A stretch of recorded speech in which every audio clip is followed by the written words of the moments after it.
From dancing to singing to comedy acts, performers showed off their many talents. Talents that aren't always recognized. Hong says the big surprise is for next week's screening event, but it just so happens it came tonight when Jack Bearcat unexpectedly dropped by. Although supporters were hesitant to move to the dance floor in the beginning, as the lights turned down and the music turned up, so did the fight for the cause. For the past 2 years, the Media Active Festival has been held at the Center for the Arts building. This year, it was moved to Stevens Hall Theater.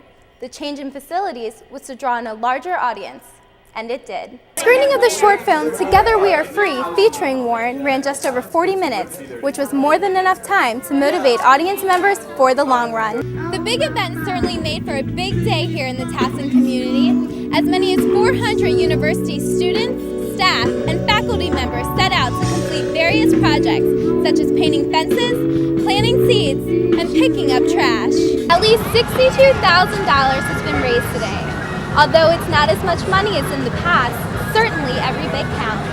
And future changes for next year's event are already in the works. Many people seem to be up in arms about tonight's 7 o'clock meeting on health reform at Towson University. What the Democrats did was they made it too complicated. Earlier today, phone lines lit up at WBAL's C4 show. Callers wanted to know more about President Obama's plan to reform health. They created this rush to try to do something with something that affects every American in this country, and they expect the American citizens to sit back and say it's okay?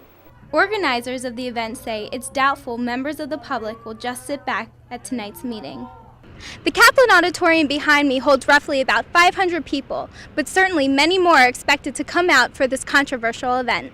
And Senator Ben Cardin is ready for the large turnout. In fact, he welcomes the debate. Express your views. Tell them how you feel.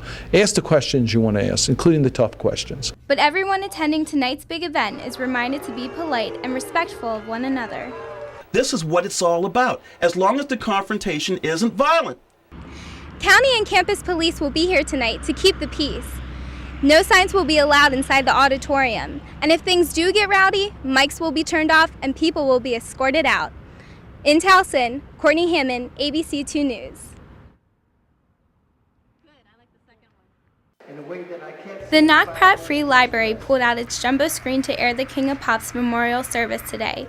Fans gathered to commemorate the singer, including little Nia McDonald, who came dressed in her Michael Jackson t-shirt. I found my voice from singing his songs and stuff and dancing in the living room with my grandmother.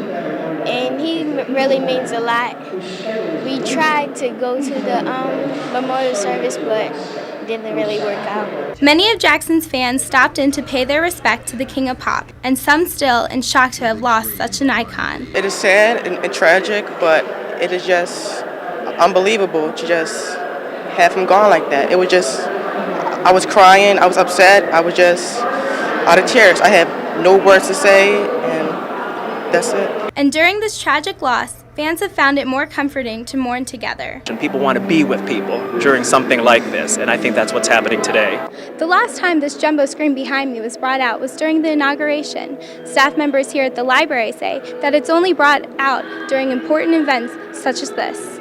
And because Michael Jackson's been a musical icon, he provided a soundtrack for a generation here, we believe it was appropriate for us to showcase his memorial service. And fans worldwide will always remember how they said their final farewell to Michael Jackson. Courtney Hammond, ABC 2 News.